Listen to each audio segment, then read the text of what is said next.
Stop the Nazi games, indeed. Hello to you all from the Netherlands. Hallo allemaal, daar zijn we weer, RHTVLive.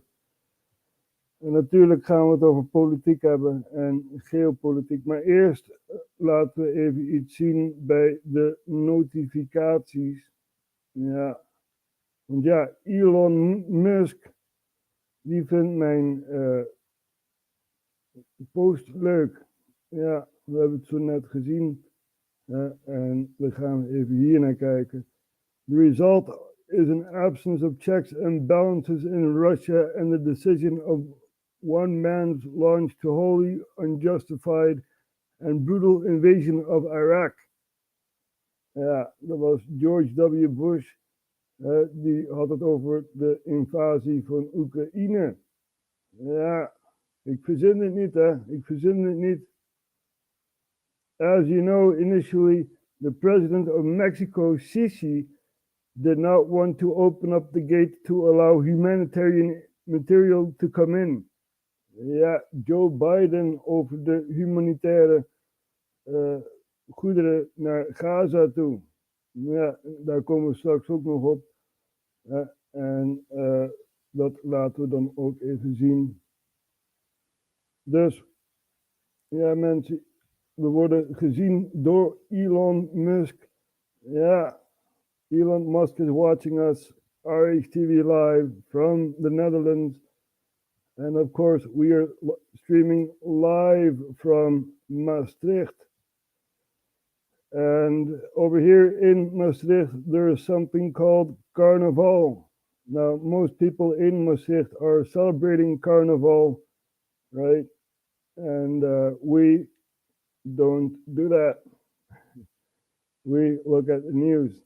So, ja, Maastricht staat op de kop, mensen. Het is Carnaval in Maastricht. Ja.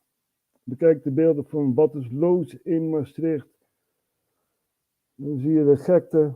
Ja, maar wij kijken naar het nieuws. En wat er zoal in binnen- en buitenland gebeurt. Ja. So, let's first take a look at what's happening in Gaza. Ja, we gaan even naar Rafah toe. Ja. Rafah in Gaza. Vlakbij Gaza. Zo. Hier hebben we Rafah. Het zit eigenlijk tegen de Gazastrip aan. En daar kunnen we het zien. We hebben beelden vanuit Rafah. En we gaan zo even naar wat beelden kijken. So we have images from Rafah. And we're going to take a look at what's happening over there. If we can find the images.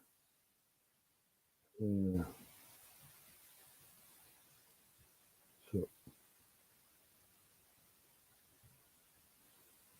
Oh, that's the wrong one.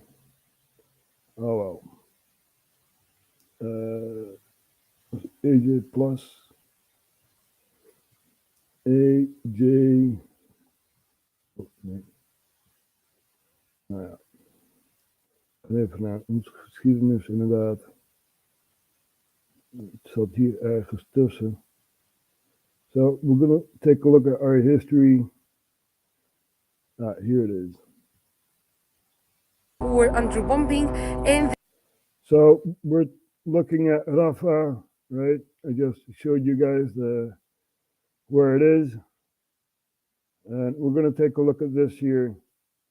front of a maternity hospital, and all the bandages and blood and rubbish is on the street in front of the people, children, sellers, and everyone walking in the street, because simply there are no enough municipality vehicles or services staff so they can remove this rubbish. All these bandages and blood and everything added to sewage water, so you can imagine how are the streets in Rafah and in the south after the destruction of the infrastructure during this genocide.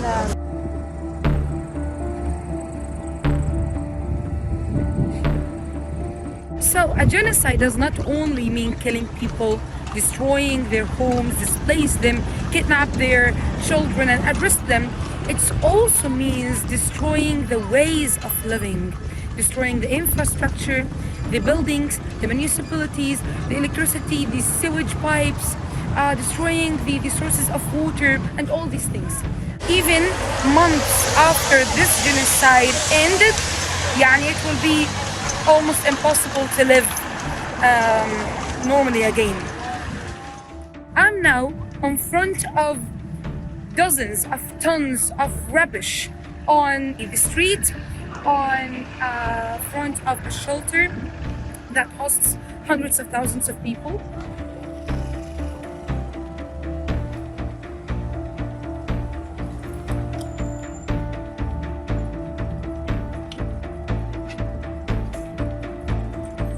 So this is the rubbish. People are walking and living here. Food has been sold there and people are living there. So basically the place is dangerous. This is causing infections and diseases.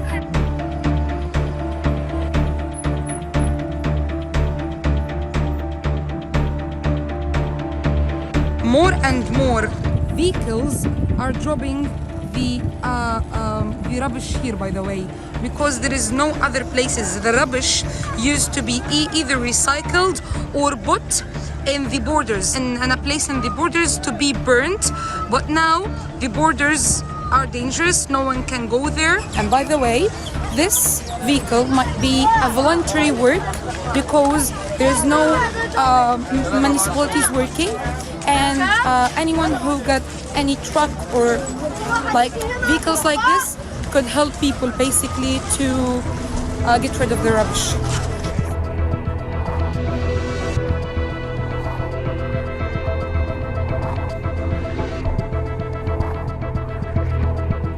Can you imagine that people are living, walking, going to their tents and schools, like the place next to me, over the sewage? So people are walking over this like daily, as a daily basis.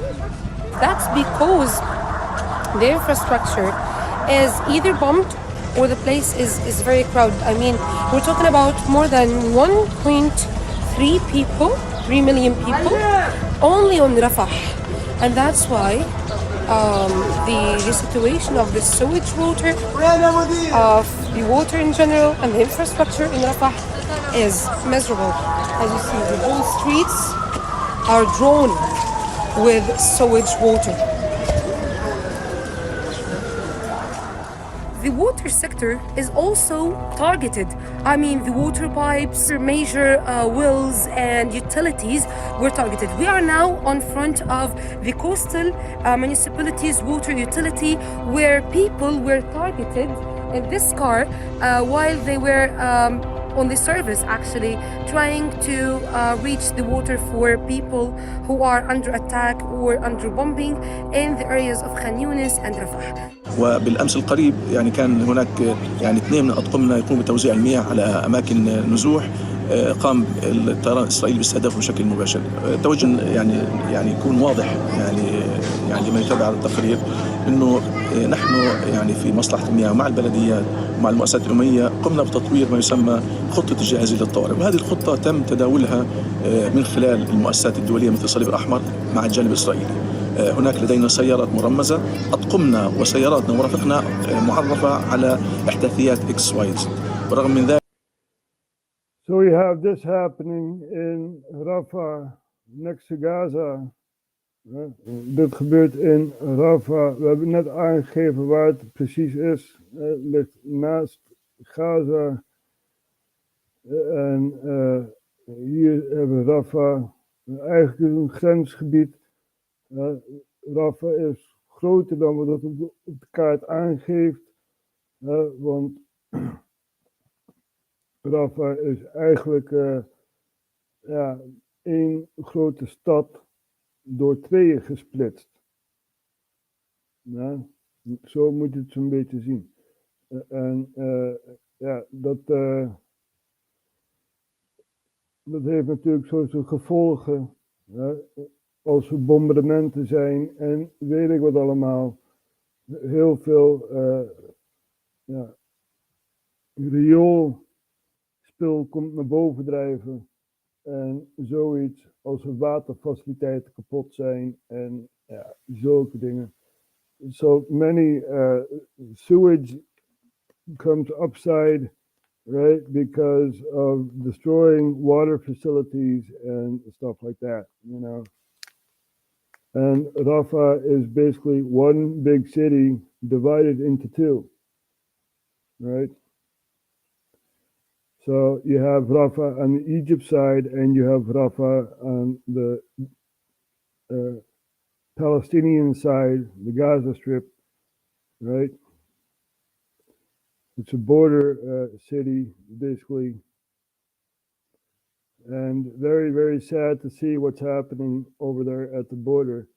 But we have Joe Biden saying, right, that, you know, the border is getting humanitarian help and stuff like that. I'm not making this up. Biden heeft gezegd, de grensgebied, dat wordt allemaal, oké. Oh. I talked to him. I convinced him to open the gate. I talked to Bibi. He's talking about the gate of the border of Israel. Wait, let's go back. The event went pretty much as you might expect. I think that, as you know, initially the president of Mexico, Sisi, did not want to open up the gate to allow humanitarian material to get in. I talked to him. I convinced him to open the gate. I talked to Bibi to open the gate on their... You convinced Bibi Netanyahu to open the gate for humanitarian aid, right?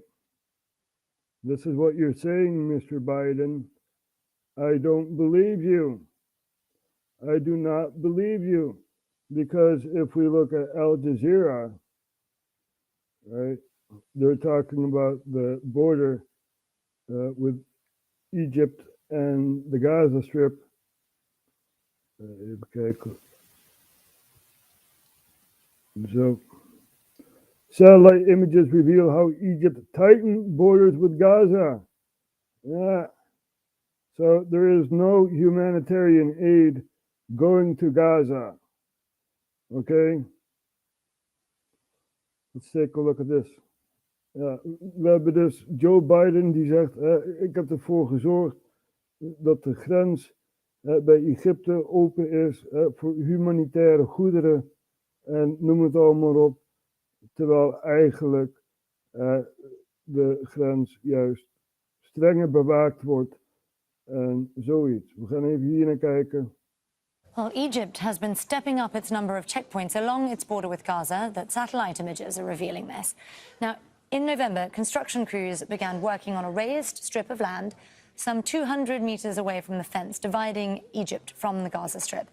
It's now 3.5 kilometers long. That brings the total length of the earth barrier to some 14 kilometers. We understand Egypt is also building a new concrete wall along the old border wall. Well, Israel's advance to the south of Gaza has been raising tensions with Egypt. The two countries signed a formal peace treaty back in 1979 based on what's called the Camp David Accords. It lays out a complicated set of agreements about land and borders. Now, importantly, it limits the presence of Egypt's military in the Sinai Peninsula. A separate agreement was also then signed in 2005 after Israeli soldiers and settlers withdrew from the Gaza Strip. And that covered how the Rafah border crossing was to be run, as well as how Egypt could deploy guards along that border. But Israel is now talking about relocating huge numbers of Palestinians away from Rafah.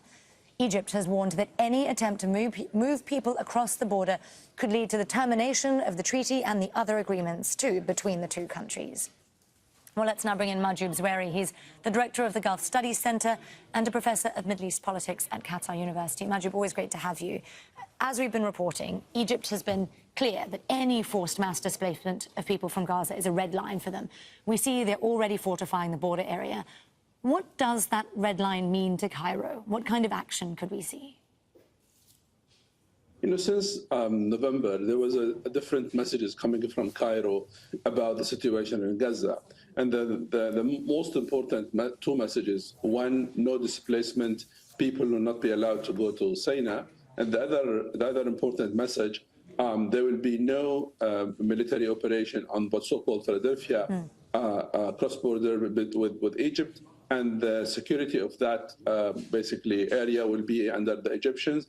And those two messages basically were obvious between both sides. What was interesting, the hidden messages were basically Israel was accusing Egypt of being responsible of the or problematic issue on the Rafah cross border, where Egyptians now claim that the problem is Israel. So there is a war between both sides. But when it comes to the let us hope there will be no hostilities between Israel and Egypt. We do not want a wider conflict. Ja, laten we hopen dat er geen wijdere conflict ontstaat tussen Egypte en Israël. We hebben het zo net gezien, hè, die waterschapsreinigers, die werden aangevallen door Israël. En ja, dat is natuurlijk heel erg triest, laat het zo stellen. En dat kan tot een grotere escalatie leiden dan wat er nu al is. En om even aan te geven, op de kaart gaan we even kijken. We're going to show you guys on the map, right, what's happening. So basically this here is the Gaza Strip, right? And the IDF started from the north, going to the south, right? So you have a big displacement of people in Palestine who have, or the Gaza Strip, right, who have no movement to go anywhere. They're not allowed to go into Egypt, and they cannot cross the fence. Over here you have a big fence with barbed wire and stuff like that, a double fence, right? So you have two fences and very hard to go through. And you have towers and stuff like that, people watching, it's so that's happening. So many people are displaced, going to the south, going to Rafah, and the Egyptians don't want any Palestinians and stuff like that. So it's a very, very hard thing to realize, right? These people are stuck. They cannot go anywhere. Ja, dus Israël is vanaf het noorden gaan aanvallen en steeds zijn ze meer naar het zuiden toe gegaan. En daar heb je een grote massa die naar het zuiden toe trekt, naar de grens van Egypte. En ja, Egypte tolereert het niet. Die maakt een harde grens van. En wie weet misschien ook nog mensen in Rafah. Daar heb je een muur. Dat het, zoals al uitgelegd was, één stad door tweeën gesplitst. Ja. En ja, daar heb je dus een muur. Dus ja, dat wordt een hele penibele situatie. So the Palestinians cannot go anywhere, right? There's nothing done at the border, no humanitarian aid, Nope, the border is fortified, bigger walls, bigger trenches and stuff like that, you know. Really, really sad to see what's happening in this world, right? People are living next to garbage in Rafah, and, you know, very, very sad to see. But that is one aspect of the conflict, right? We also have in the north, in de noorden, bij de Golanhoogte, hebben we dus aanvallen naar Syrië toe. En ook naar Zuid-Libanon, waar ze dus zowel Hamas als Hezbollah bestrijden. En in Syrië vallen ze dus Iraanse proxies aan, die dus de proxies uitschakelen die Damascus omver wilden werpen. Die wij dus gesteund hebben als Nederland zijnde. Yeah. So we have, in the south of Lebanon, we have crossfire, right, between the IDF and Hezbollah and Hamas. And over here in the Golan Heights, we have also crossfire, Israel shooting rockets towards Syria, towards Iranian targets, right? And the Iranians were invited because we made proxies to overthrow Damascus, right? So this is all happening, and we almost forgot the Houthis in the south of Israel. Ja, in het zuiden van Israël hebben we ook nog de Houthis die daar ook bezig zijn. Ja, en die doen dat eigenlijk omdat de Palestijnen zo behandeld worden. En ja, ze staan elkaar toch wel bij. Ondanks dat het een andere groepering is. Ja. So the Houthis are taking over cargo ships and stuff like that at the Red Sea because of what's happening in Gaza, right? They declared war on the Western empires. So this is all happening, people. Dit gebeurt allemaal. Ja. Maar goed, we zagen dus net Joe Biden die dus zegt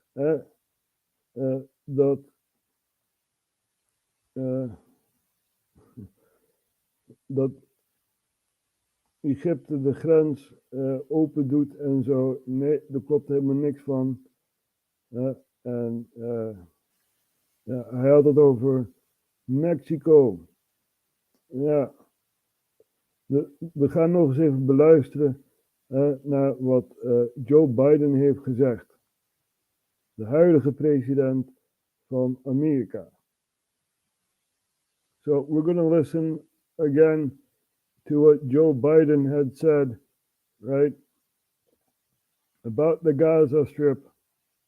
And we just showed you guys what's happening over there. I think that, as you know, initially the president of Mexico, Sisi, did not want to open up the gate to allow humanitarian material to get in. The president of Mexico, Sisi. Now, Mexico is, the last time I looked on the map, right, it's under the U.S. It's not over there in the Middle East. I talked to him. I convinced him to open the gate. I talked to Bibi to open the gate on the Israeli side. He raised that. You did nothing. Nothing of the sort. I just showed you guys, right? Egypt is strengthening its border with Gaza. Right? You are a corrupt liar, right? Liar, liar, pants on fire. So that's all happening. We just gave you in a nutshell. And Hallo Robespierre. En Roy kijkt ook mee. En Thea en Ben. So we're talking geopolitics here, and this is very, very interesting to see how it will all unfold, right? Because we have shifting sides. You see, if we look at another war, which is the Ukraine war, according to George W. Bush, it's Iraq, but it is Ukraine. We see that the sides are shifting too, right? First, we're going to look up the George W. Bush speech he gave about Ukraine, and he didn't even mention Ukraine, but he was talking about Iraq. Yeah. And then he noticed he slipped up, and then like, oops, I meant Ukraine. Yeah, I'm getting old. So here we have Bush. In contrast, Russian elections are rigged. Political opponents are imprisoned or otherwise eliminated from participating in the electoral process. The result is an absence of checks and balances in Russia and the decision of one man to launch a wholly unjustified and brutal invasion of of Ukraine. Oops, I slipped up. Oops. Wait, this is so funny, man. Ukraine. Iraq. Iraq too. Yeah, I'm sorry. Yeah. The decision of one man to launch a wholly unjustified and brutal invasion of of Ukraine. Iraq too. Anyway. Iraq too. Yeah. I'm also a dictator, right? I was a dictator for 8 years and dictated that the American army is supposed to go to Afghanistan, right? We got the Taliban there. Yeah, we got the Taliban. We still have the Taliban in Afghanistan, right? And we also have a dictator in Iraq. Oh, dictator. You guys remember that other guy that threw his shoes? Wait.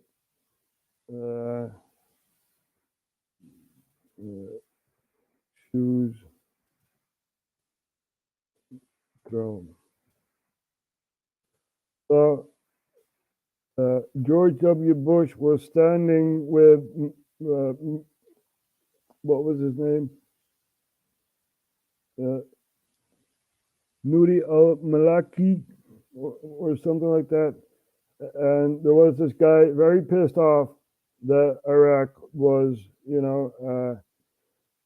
basically in a power vacuum, and he didn't appreciate it that Bush was like,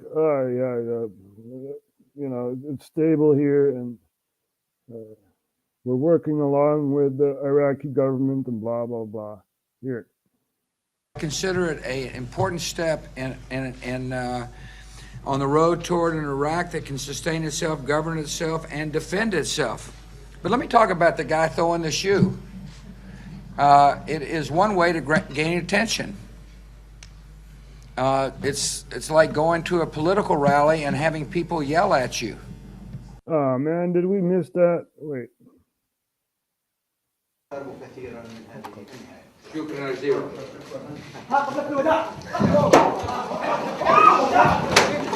There you go. There you have a pissed off Iraqi guy, throwing his shoes, which is a very big insult in those cultures, right? And, Bush is just standing there. Nothing happening here.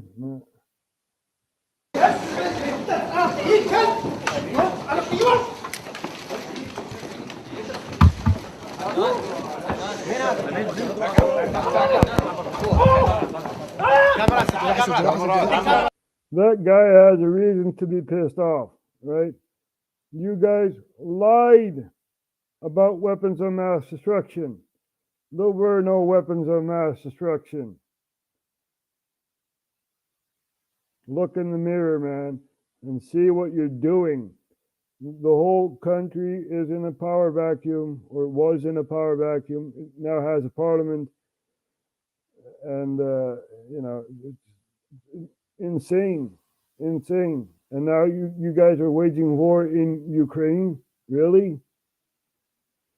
But as I've said, shifting sides, right? Zelensky fired his top general, Zaluzhny, which sounds like Zelensky when you're a bit drunk. But we're going to take a look at Duran reporting on Zelensky firing Zaluzhny. All right, Alexander, let's talk about the palace intrigue in Kiev. Perhaps the longest firing process I have ever seen, but it finally happened. Zaluzhny's finally been fired, and Syrskyi is the guy. So why Syrskyi? Why did Zelensky go with Syrskyi? Do you believe that the United States wanted someone else? Perhaps Budanov? Do you believe that the European Union is happy with Zaluzhny being gone and having Syrskyi in as the overall commander? Is the UK happy with this shakeup and having Syrskyi be commander? My overall impression, very quickly, is that Zelensky chose the person who is the least threat to himself. Budanov would have been a huge threat. I believe the US wanted Budanov. I believe the CIA wanted Budanov. And I really do believe that Zelensky, my hunch is that Zelensky made this choice, that he wasn't influenced by anybody else. That's my hunch. I could be completely wrong. But I think Zelensky said, if Budanov is the guy, and if we go the CIA-US route, I'm in deep trouble. A lot of support for Zaluzhny. I need to pick someone who doesn't have that type of support and who's not going to be a threat to me. And I think he went with Syrskyi. And Syrskyi's not a very popular guy, by the way, not a very popular commander. But anyway, you can get into that as well. Yeah, absolutely. Why do you think all of this happened? I think you're basically right. I mean, I think all the indications that were piling up over the last couple of weeks that the consensus was we want Budanov in. We see the conventional war in Ukraine is ending. We want to move towards an insurgency war. This is the plan. Budanov is the person to organize it. He's reliable. He's somebody who works very closely with the British, especially. And, everybody understands that Zaluzhny has lost it. By the way, I'd like to say a few things about Zaluzhny in a moment. But I think that everybody could see that Zaluzhny really wasn't capable of turning the thing round, and that a conventional war is really not an option any longer. So they all wanted Budanov. But Zelensky himself, very nervous about having someone like Budanov there. I suspect many people in the military not at all happy about being commanded by someone who has no background in command. So with Budanov being sidelined, that only left Syrskyi, because Syrskyi is the only person who could, in any logical sense, fill this place. And of course, the thing about Syrskyi is that if you look at the comments that have been all over the place, the economists today, every one of them, no one likes him. He is not liked by the soldiers. He's not liked, apparently, by the other generals. He's not liked by the nationalist hardliners. He's not liked by the British. He's not liked by the Americans. Even Julian Röpke, the journalist at Bild Zeitung, doesn't like him. They all say he's a terrible commander. He loses hundreds of thousands of men in battles. His whole record is of a string of defeats.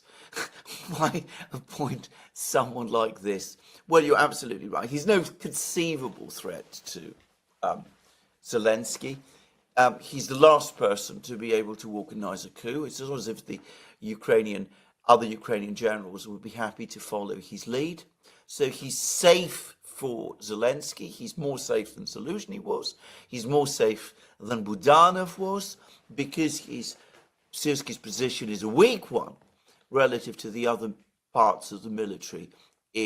Now, as I understand it, Syrsky is a Russian who basically went over to Ukraine, to the Ukrainian side, and no one actually likes him. Now you have Zaluzhny, who is fired, who is Ukrainian, was born in Ukraine and stuff, and Ukraine has lost their identity. They never had an identity, right? This is why they they lean towards the extremist side, the Nazis. That is their ideology, and very, very sad to see. But Ukraine is more than that. Find your identity, Ukraine, and stop this war, right? So many people in Ukraine are protesting the firing of Zaluzhny because he was, Ukrainian nationalist general. So, Ukraine has lost its way. Find your identity, Ukraine. I know you're watching RHTVLive. Find your identity. It's not Zelensky. It's not Poroshenko. Those people are radicals, right? In Ukraine, that will make him more dependent on Zelensky, and therefore he can carry out more loyally Zelensky's orders. So clearly there's been an enormous, protracted, bitter battle fought out in Kiev. We can only guess at some of the permutations of it. Zaluzhny clearly didn't want to go and resisted his sacking. Budanov did it. One moment he wanted it, another moment he didn't. There's a lot going on behind the scenes. But ultimately, one senses that Zelensky got the general he wanted. Yeah, and I also imagine the conventional war is to the benefit of Zelensky as well. He can now put out narratives of 2025 counteroffensive, once again to split the Russian forces, Sea of Azov.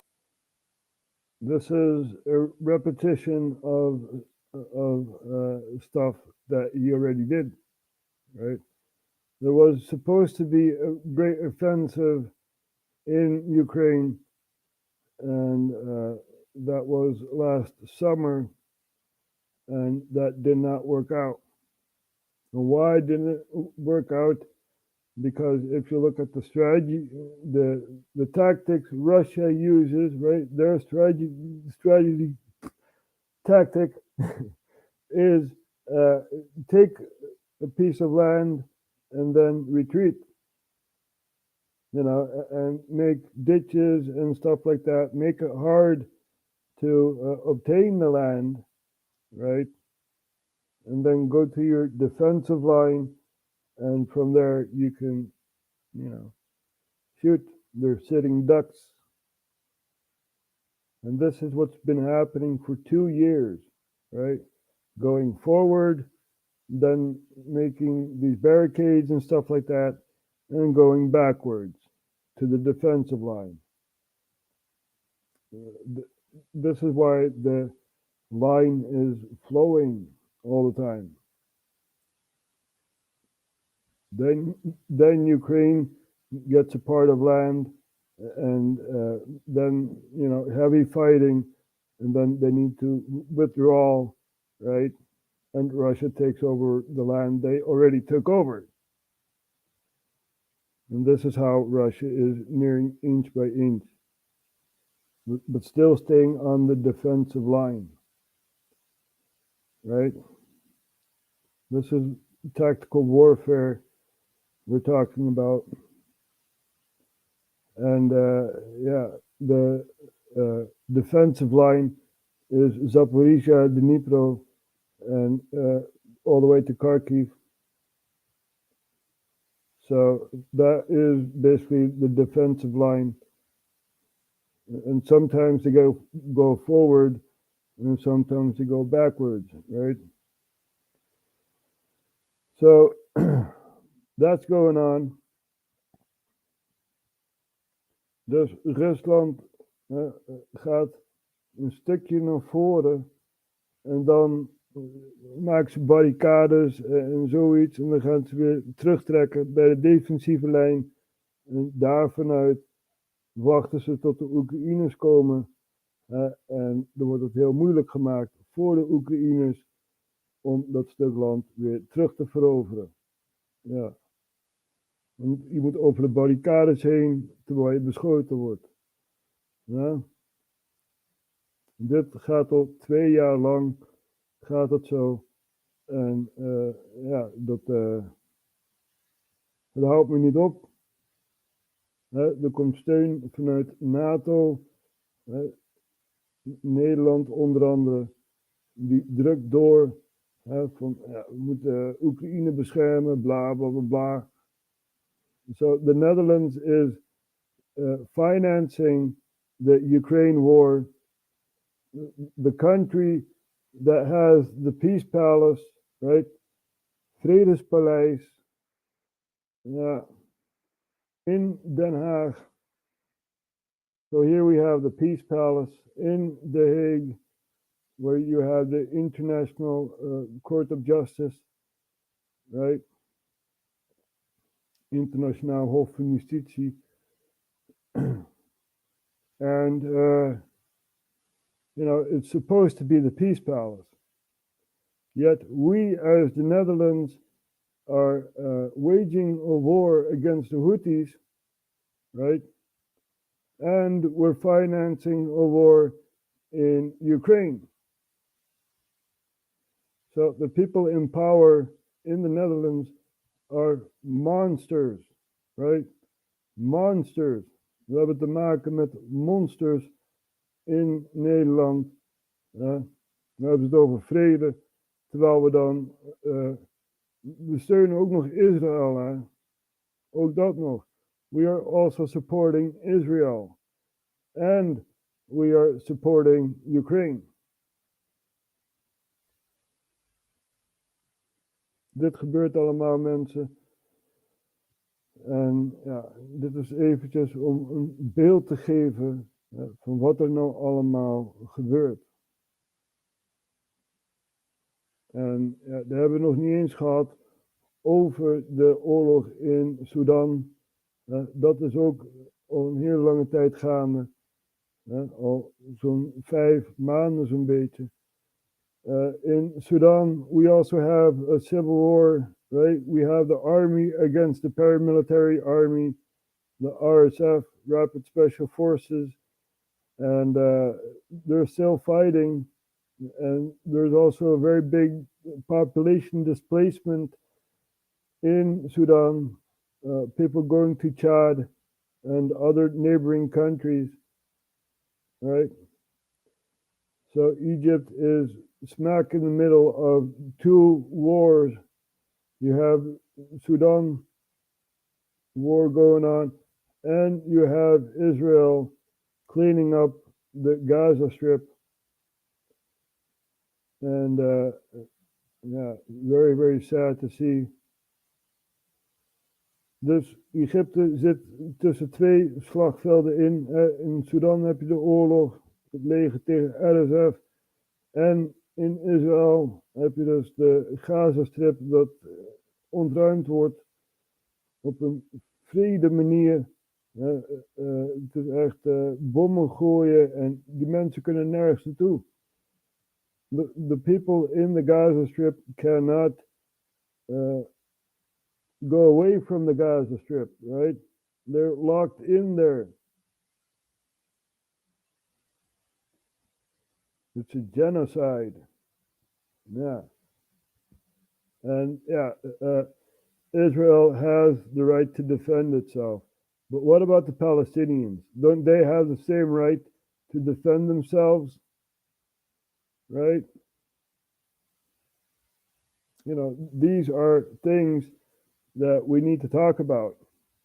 You know, if you want a two-state solution, you have to work towards a two-state solution. Nou, als je een twee-staten-oplossing wil, wat dus Rutte zegt, ja, we willen een twee-staten-oplossing. Dan moet je er ook wel naar werken. Ja, maar dat gebeurt dus niet. We steunen één kant en aan de andere kant zeggen we van ja, we steunen die kant, maar hier heb je ook wat geld. Dat gaat toch niet? Nee, je moet concreet gaan bespreken wat er in deze regio gebeurt. You need concrete, concrete measures of what's happening in this region, right? I mean, Israel is, I'm not anti-Semitic. I'm like, you know, if you want a state of Israel, okay, but treat your neighbors nicely. Yeah, you are no better than a Palestinian or a Jordanian or an Egyptian or someone from Saudi Arabia or Iraq, or Syria, Lebanon. We're all human beings, right?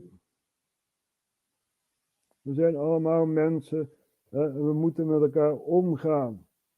Het is absurd dat Cairo niet de grens opent voor humanitaire hulp en zoiets. Nee, we gaan de grens nog even versterken. We also had people from Jordan going to the West Bank and trying to give aid. And, they were prevented by their own soldiers. Nou, mensen in Jordanië die naar de Westbank toe gaan om goederen te geven, die werden tegengehouden door hun eigen soldaten. Ze mochten geen goederen geven aan de Westbank en zoiets. So it's really, really sad to see what's happening here. And people don't really think about this. But this has major consequences for the future of Europe and Africa, Eurasia basically, and the continent of Africa, major consequences. So there are also people celebrating in Iran. And why are they celebrating in Iran? Well, it's been 40 years since there was a revolution in Iran. And we're going to take a look at that. But first we're going to take a look at this here. This was the moment, right? There's one. There's two. That guy was pissed off, man. He was really pissed off. And I could understand, the country is basically ruled by the Ba'ath Party, and then you have an invading country coming to your country and dissolving the Ba'ath Party, which meant, cops on the street, people working in the hospital on the streets, firemen on the streets. Everyone was basically a member of the Ba'ath Party, right? And it created more than a power vacuum.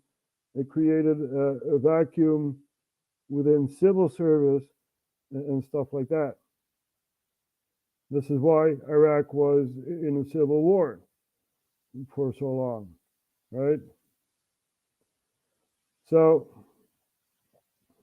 yeah, it's really, really sad to see. And the Americans are still in Iraq, even though the Iraqi parliament said, you guys need to leave. Yeah. So we have that going on. It's really, really sad to see. But we need to celebrate something, right? We're going to look at Al Jazeera. They're talking about what's happening in Iran. They're celebrating the revolution, the Iranian Revolution.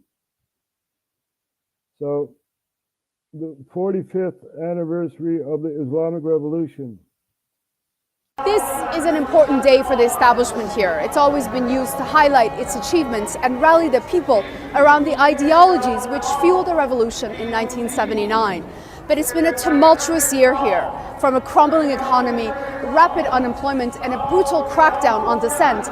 Many Iranians are frustrated, but the ones that did come out here today did so for one reason. It's our duty to participate. This revolution is the result of lots of blood that was spilled.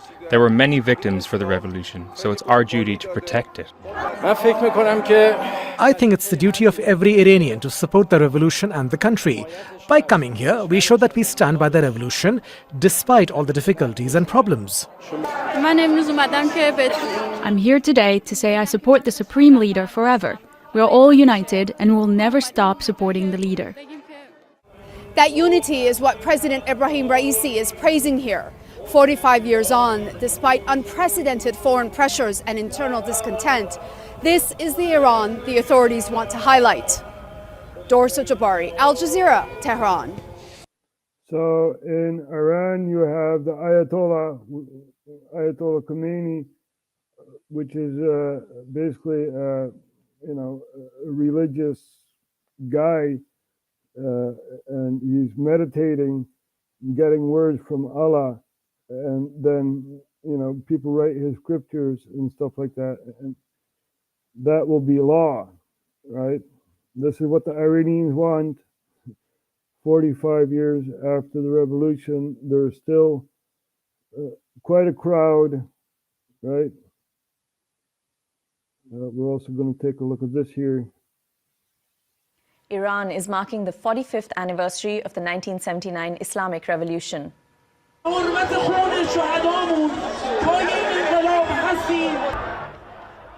Thousands of Iranians marched through the streets of capital Tehran Sunday. President Ibrahim Raisi, marking the occasion in a televised speech, accused the United States of supporting the Israeli offensive in Gaza. The anniversary of the Iranian Revolution came amid growing tensions in the Middle East. Israel's 4-month-old war on her... Now, you may wonder why people in Iran are so pissed off at Americans, right? I mean, the normal American doesn't really think about this, but what happened in the 1950s in Iran is really, still a part of their way of thinking, right? You had Operation Ajax, and I'm not making this up.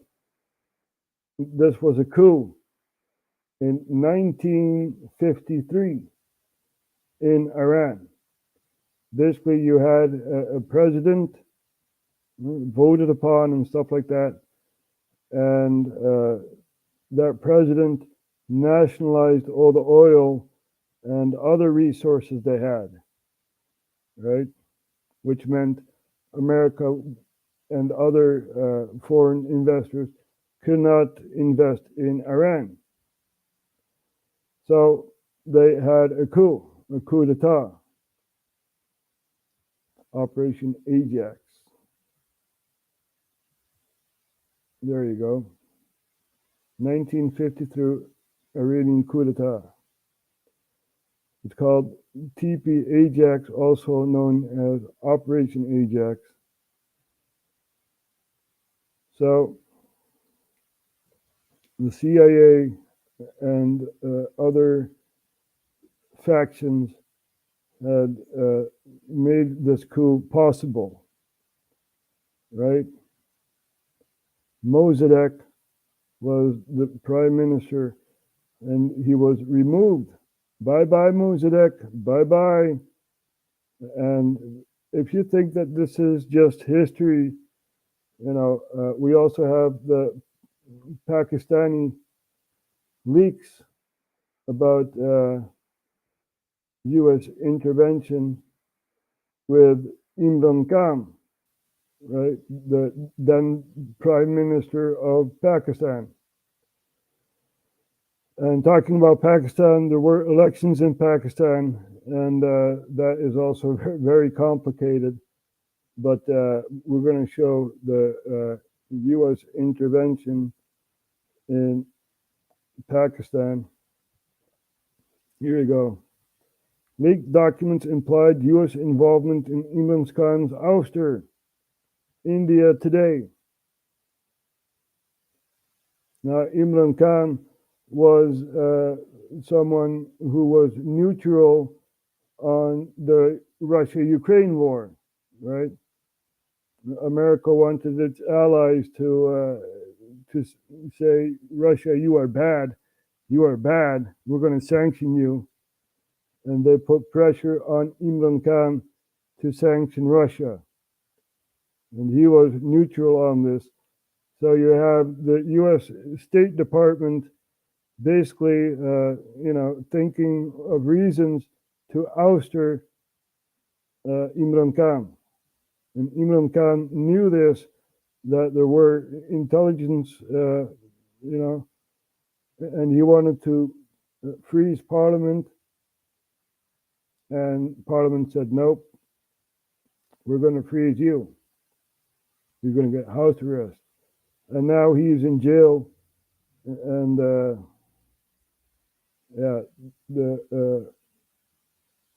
Pakistani elections is complicated, but we're going to take a look at that.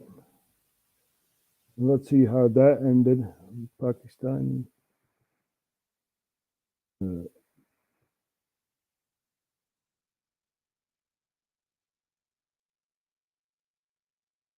Now, we're going to show you guys another screen.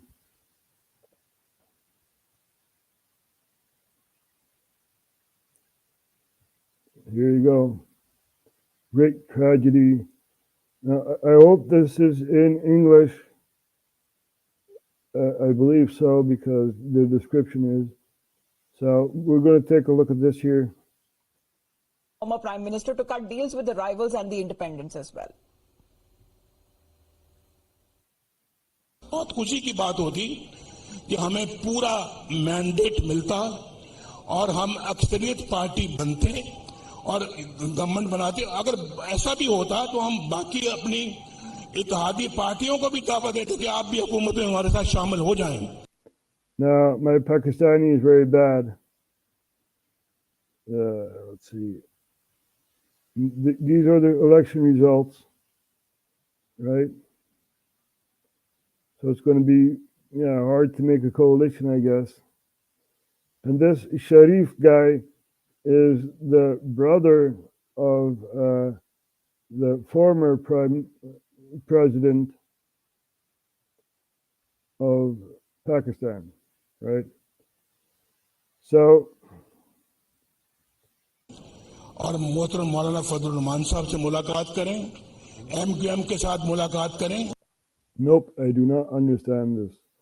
So we're going to take a look at Al Jazeera. You got to love Al Jazeera, even though they're from Qatar, which is basically a monarchy, absolute monarchy. But we're not going to talk about that. The news they give is pretty accurate. So let's see if we can find something about Pakistan here. What's going to leave Pakistan after the inconclusive election? Oh. Pakistan, with rival former Prime Ministers Imran Khan and Nawaz Sharif both claiming victory. Horse trading between different parties will now follow on forming the next government. Who's likely to lead the country next? This is Inside Story.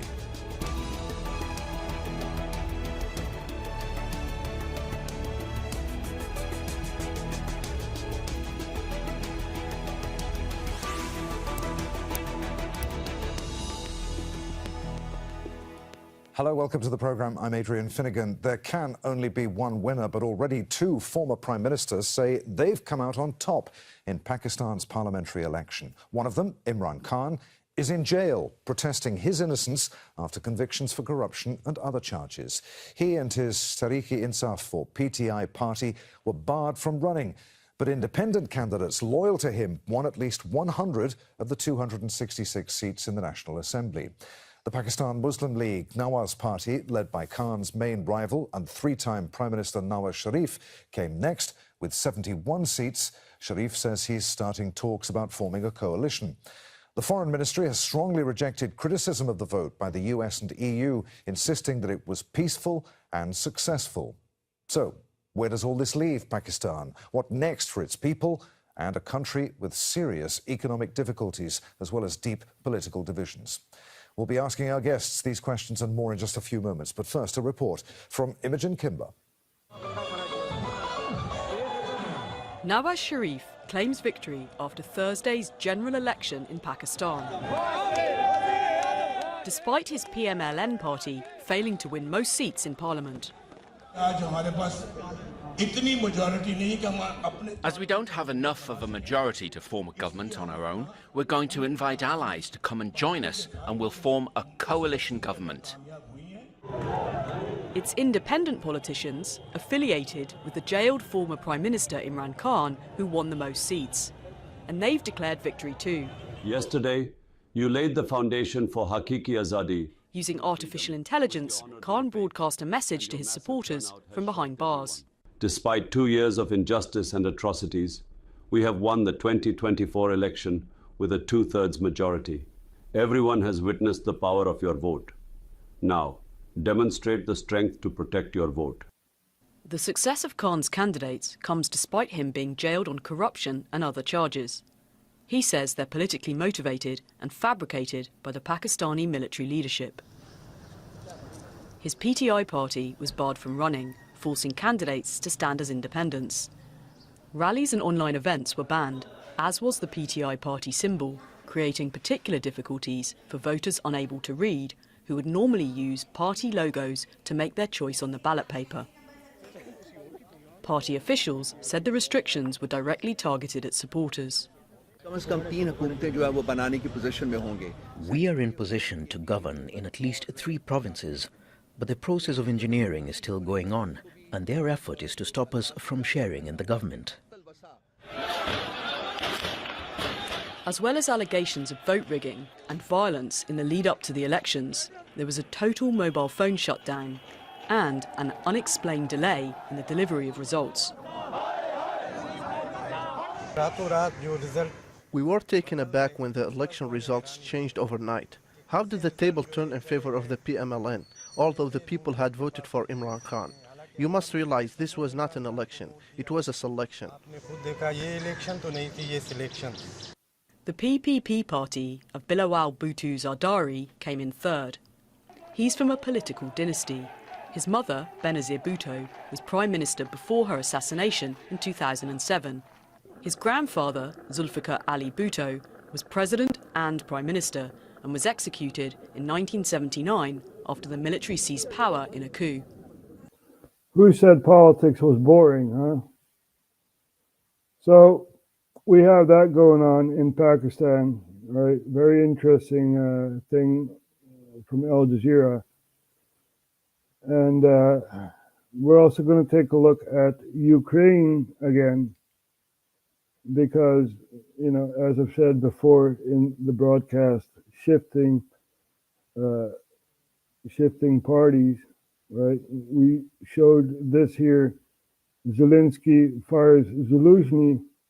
Now we're also going to show Patrick Lancaster from Ukraine, in the east of Ukraine, and we're going to take a look at that because it's very, very interesting what's happening there. Bold Ukrainian soldiers defect to Russia. Hey, wait a minute. I'm Patrick Lancaster, and right now we are in the center of Lugansk. And right now we're going to be talking to some soldiers, very interesting soldiers, who the information we have is that they were part of the Ukrainian military and left the Ukrainian military in one way or another to defect to the Russian military and now are fighting against Ukraine. We here at this channel bring you things you're not necessarily going to see on the other side, and things that maybe the Western media wants to lie about or just flat out block. And of course, the Ukrainian military doesn't want to see this information. Watch sources, watch information, educate yourself to make your own opinion. Don't just watch one, because no one gives you all the facts. I can't give all the facts because I don't know them. And other channels can't give all the facts because they don't want to. Bring what we see with our own eyes. So please, let's get some information. Please like, share, subscribe, and remember to turn on the crowdfunding journey. So support our work with the link on the screen or in the description.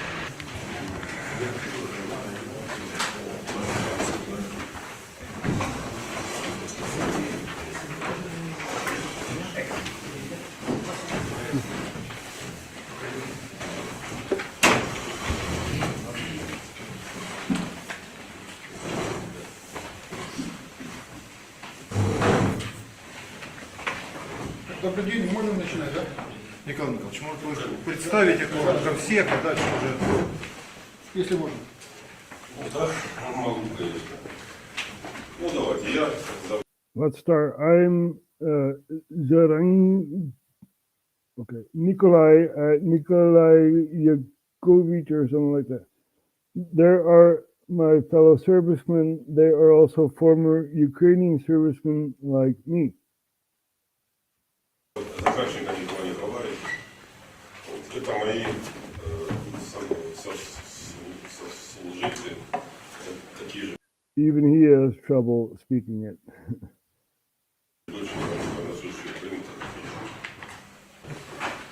Кравченко Женя. Kravko Zhena, Danko Vladislav, Poida Alexander.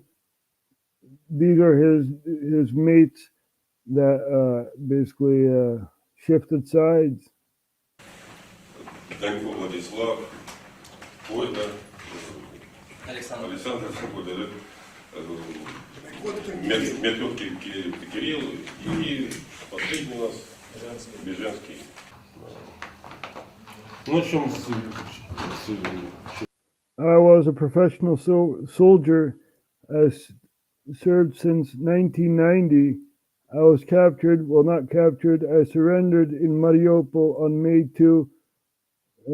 20, 2022. Я кадровый военный. Служу с 98 года. Вот. Был взят в плен, но взят в плен, сдался в городе Мариуполь 20 мая. Вот. 20 мая я вышел с 22 года, да, 22 года я вышел. I left Azovstal. I was one of the last people who left it. This is how I end up captured. In brief, please ask me, please, if you have any questions. С Азовстали, одним из последних, вышел с Азовстали. Вот так я попал в плен, коротко. Если какие-то вопросы, пожалуйста, задавайте мне.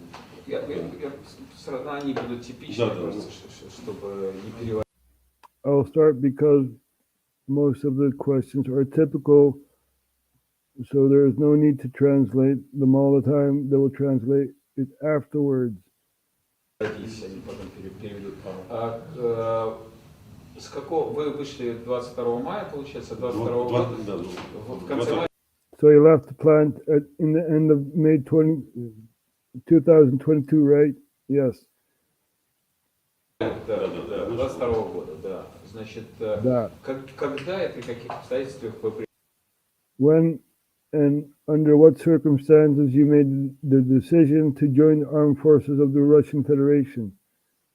Приняли решение, значит, вступить в силы вооруженные силы Российской Федерации.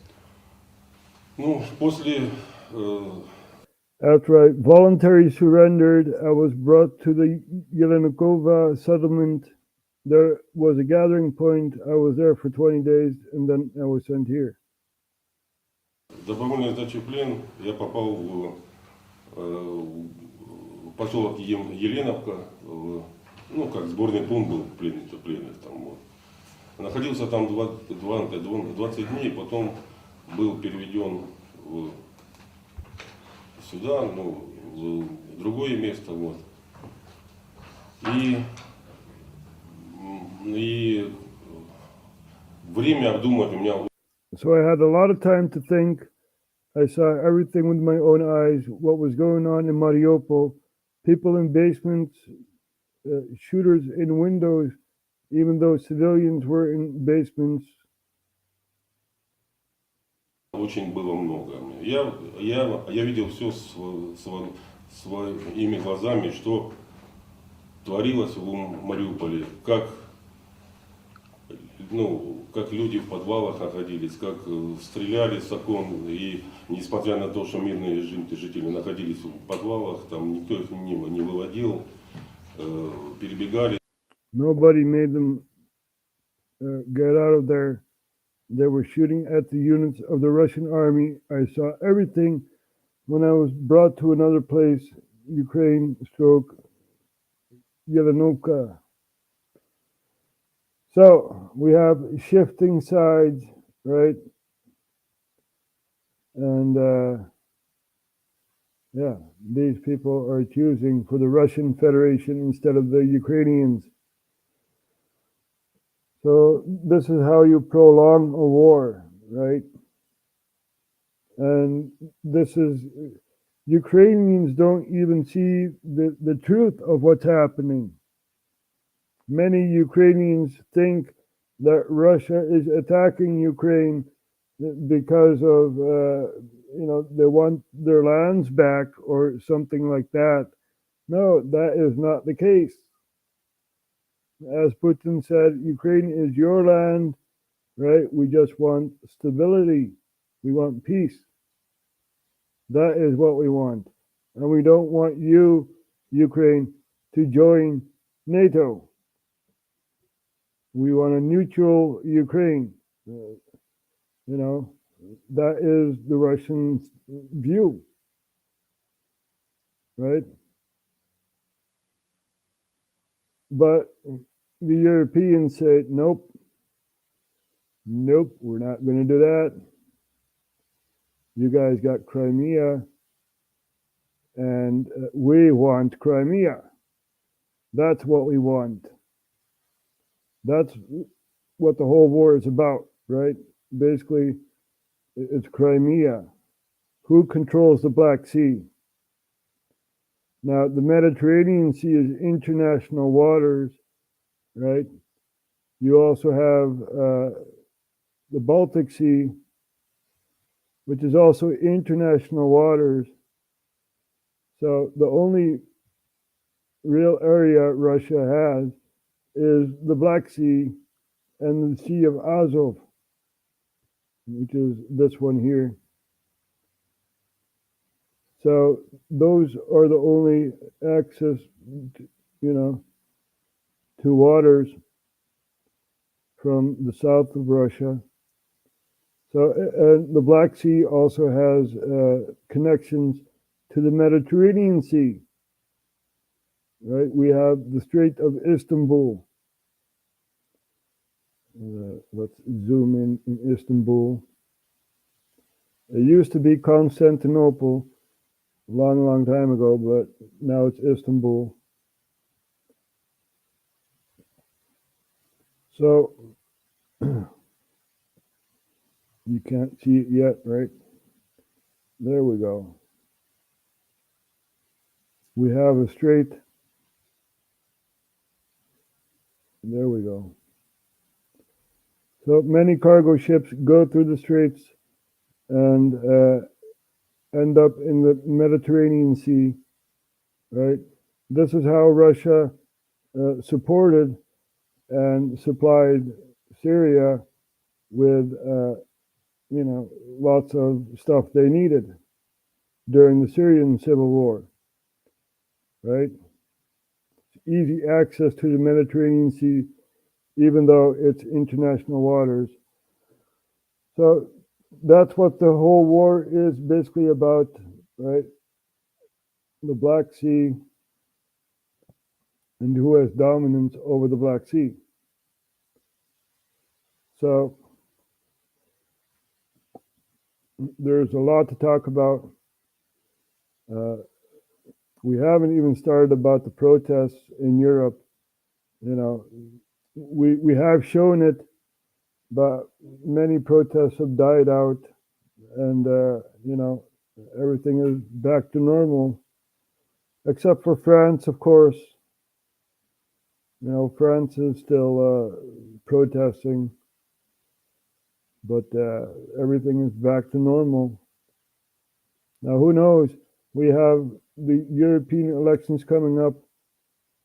England does not participate in that anymore, so they have no concerns of that. And we're also going to show you guys some images from England, since our special guest, Miss J, is also watching from England. And we're going to show you some images of someone who went to a certain church. Yep. Bear Britain audits. I went to visit Scientology.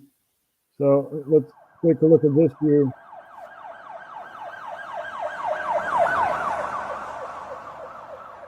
Yes, guys, here we are then outside. And this is the Church of Scientology. And look at this building. It's more like a it's a bit more like a mansion than a church. And as I say, these people have got some really strange beliefs. Very strange beliefs. So yeah, I feel like the whole way this church works is on like a pyramid scheme, and basically like the more wealth you are, then the higher up in the church you go, and probably the more you're respected and seen as a valuable member of the cult, I guess.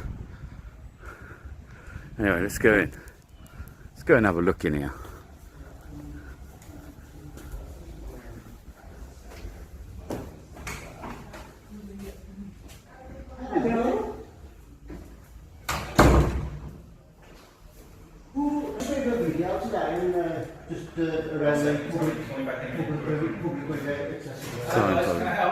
Yes, mate. You can if you like. Do you want to answer some questions about the Scientology cult? Well, you need to sign. Well, first of all, I'll sign in. No problem. You need to sign in. Yeah, I can sign in. You know what? I mean, it's not really something that I can answer lots of questions on necessarily. Why? How come? We've got a public information centre, but you need to turn the camera off. All right. We were doing a video, so that would. Okay. If you want to do a video, then you can do the video of the outside of the building. Where are you from? I don't really answer questions, if I'm honest. It's fine. It's fine. Obviously, you're kind of the cult around this and the beliefs around this are a bit strange. Let's go Also, outside. is it true that like not anyone's able to join this cult, are they? No, come on. No, I'm perfectly fine where I am, mate. I'll answer any question. Thank you very much. Well, I'm perfectly fine where I am. Thank you very much. You could answer a couple. Is it true? So this is the guy that is the founder, L. Ronald Hubbard, and they actually went bankrupt for a little while. Let's go. They actually went, why are you even hiding kids under the counter in here? That's strange.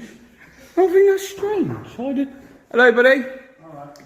Are you a member? Steve, are you a member of the cult, Steve? Come on, out you go. That's enough. Don't be putting hands on me, mate. Come on now. I need some help, thanks. You don't need no help. I'm just come to ask a few questions. I will answer questions. Turn the camera off, please. I don't want to turn the camera off. It's called citizen journalism. I'll talk to you outside. Excuse me. Yeah? Can you please you go need this to way? sign in. If you can go anywhere in this building, you Okay. sign in. All right. I don't want to be a part of the cult though. Just Good, want to so sign then in. you need to leave then. Man, these people are paranoid. You need to sign. You need to sign. You need to sign. You know, it's like, what? Really? I thought you wanted people to join. You know, be friendly towards these people, and nope.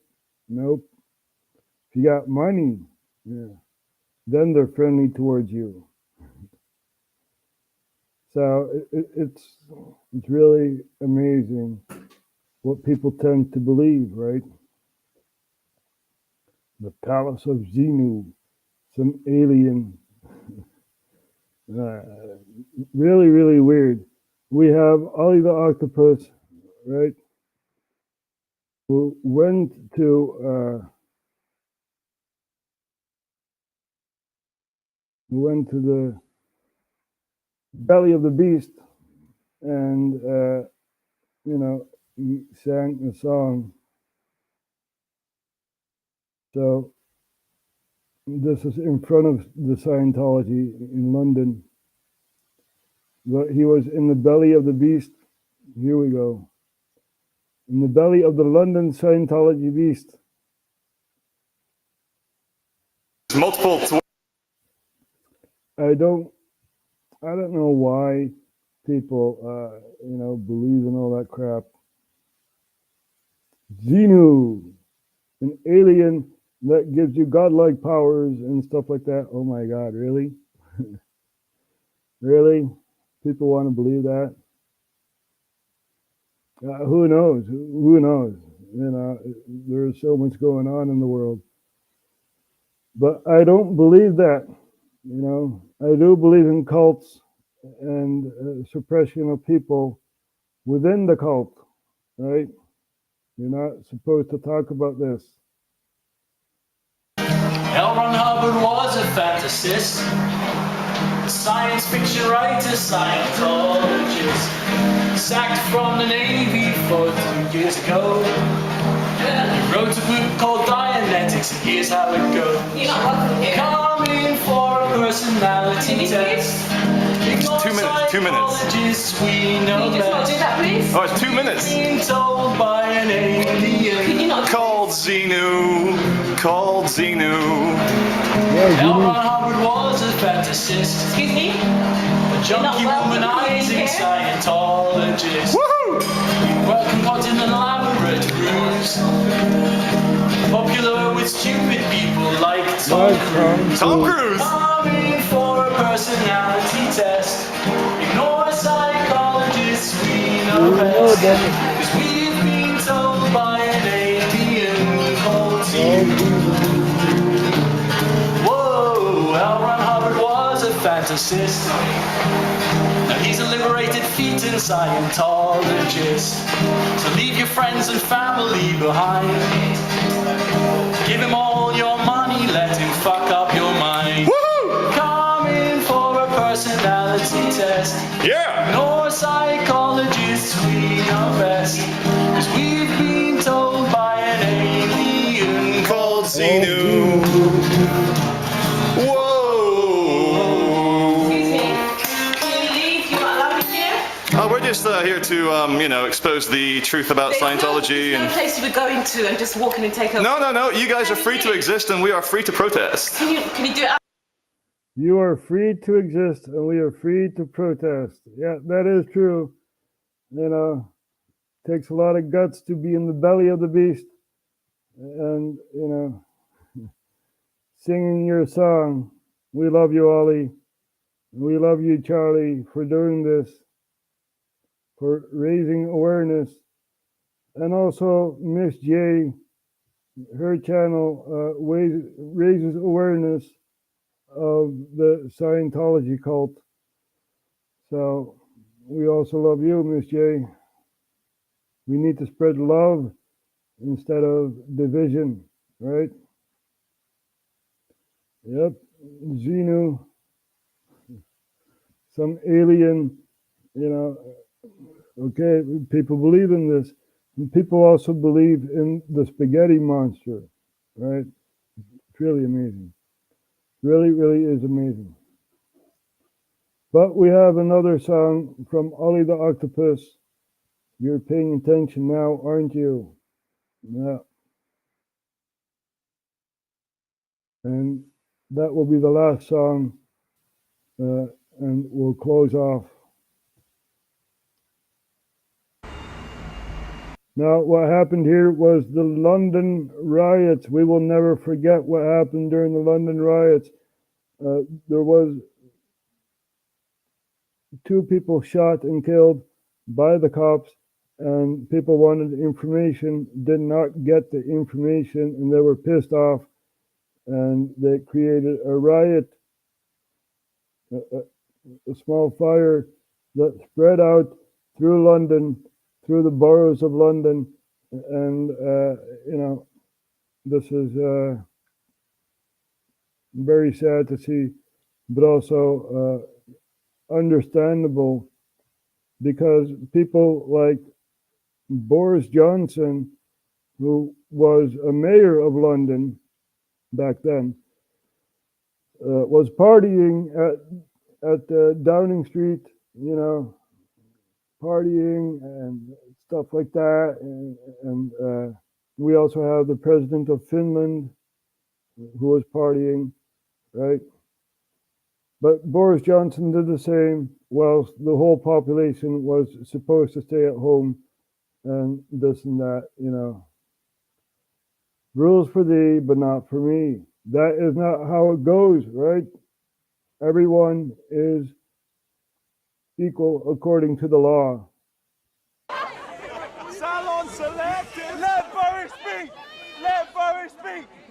I just want to say thank you to everybody who's come out here today to volunteer to help clear up the mess of last night.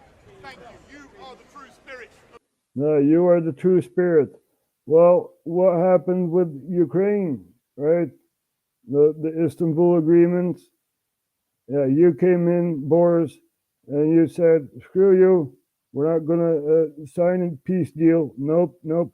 We're going to wage war on you guys. Now, this is a snake, a political snake.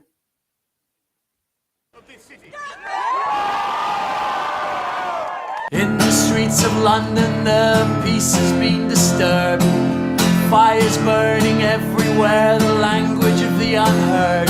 There's a generation thwarted with no ownership and pride, and fat cats with bellies as wide as the rich and poor divide.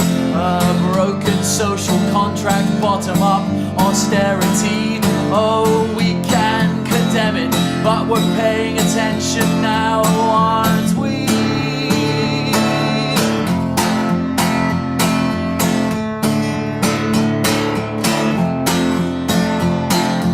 Blame it on the hoodies, blame it on the feral youth. But remember, you were young once and you cared about the truth. We sold out to the free market, made a couple of billionaires, and all we got was this mess and McDonald's everywhere. Keep unemployment high, keeps the cost of labour low, keeps young men out on the streets, and well, what do you know?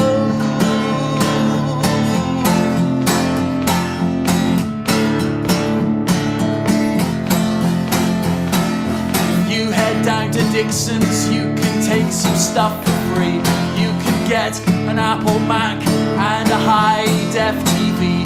But if you work in Canary Wharf in a bank too big to fail, there's much better looting going on, and you don't have to go to jail. Steal from a generation for the pockets of a few, but it can only go so far, and you're paying attention now, aren't you?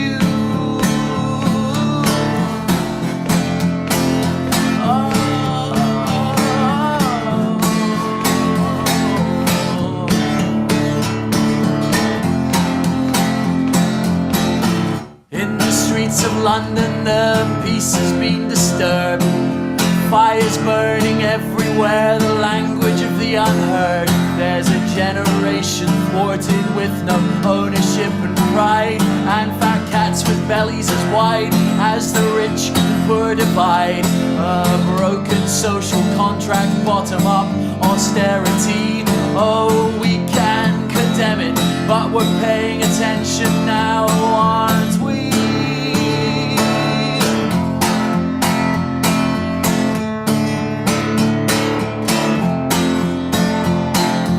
Blame it on the hoodies, blame it on the feral youth. But remember, you were young once and you cared about the truth. We sold out to the free market, made a couple of billionaires, and all we got was this mess and McDonald's everywhere. Keep unemployment high, keeps the cost of labour low, keeps young men out on the streets, and well, what do you know?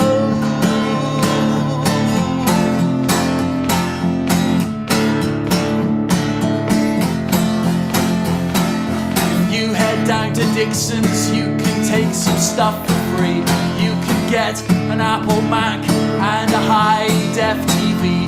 But if you work in Canary Wharf in a bank too big to fail, there's much better looting going on, and you don't have to go to jail. Steal from a generation for the pockets of a few, but it can only go so far, and you're paying attention now, aren't you?